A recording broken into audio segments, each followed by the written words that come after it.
Peki ilk bölümümüz iki şehrin hikayesi. Hikayemiz Ege'de iki kilit şehirde başlıyor. Manisa ve Muğla. Bütün bu hafıza kodunun sahnesi işte bu coğrafya olacak. Haritaya baktığımızda olay gayet net. Yukarıda yani kuzeyde Manisa'yı görüyoruz. Aşağıda güneyde ise Muğla var. İşte bu iki şehir iki beyliğin evi. Saruhanoğulları Manisa'da, Menteşeoğulları ise Muğla'da. Bu iki noktayı aklımızın bir köşesine yazalım ve hikayemize başlayalım. İkinci bölüm Sarıhan'ın sırrı. Şimdi rotamızı kuzeye Manisa'ya çeviriyoruz. İlk ipucumuz bulmacamızın ilk önemli parçası. Bizi tarihi bir hanın duvarları arasında bekliyor. Şimdi sizden bir şey rica ediyorum. Gözlerinizi kapatın ve hayal edin. Manisa'dasınız. Tam karşınızda böyle sapsarı, heybetli bir han duruyor. Gözünüz ister istemez kapısının üstündeki tabelaya kayıyor ve tek bir kelime yazıyor. Sarıhan. İşte bu görüntü her şeyin başlangıç noktası. Ve sihir tam da burada başlıyor. Sarıhan. Hadi bir tekrar edin benimle. Sarıhan. Saruhan.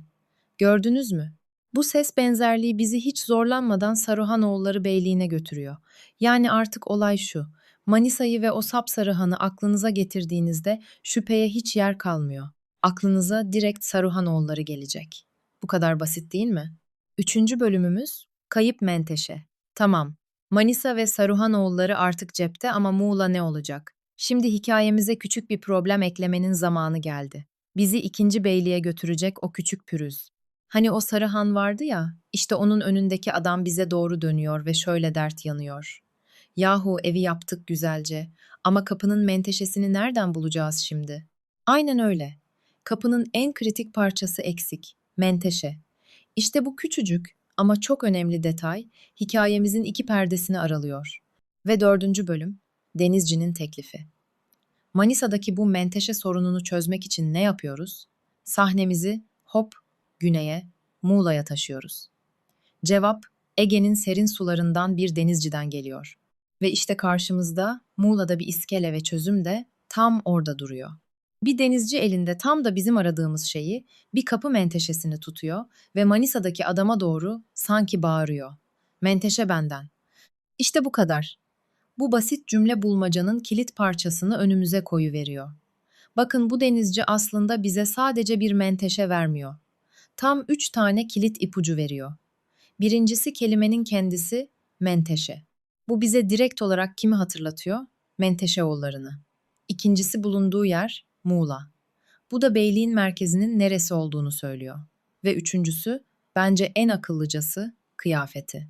O bir denizci. Bu bir tesadüf değil tabii ki. Bu detay, Menteşeoğulları'nın Ege'de donanması olan güçlü bir denizci beyliği olduğu bilgisini beynimize işliyor.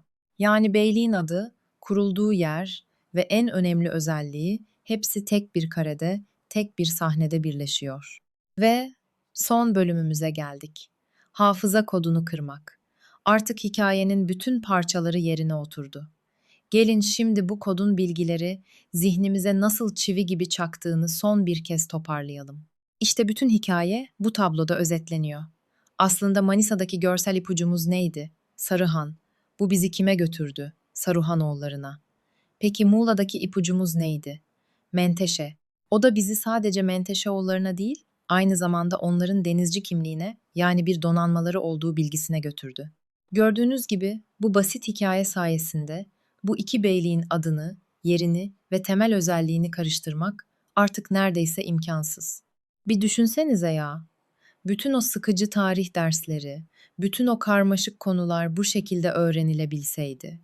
Bence bu anlattıklarımızdan çıkarılacak en büyük ders de bu. Doğru bir hikaye bulduğunuzda en karmaşık bilgi bile akılda kalıcı hale gelebilir. Abone olmayı ve beğenmeyi unutmayın. Hoşça kalın.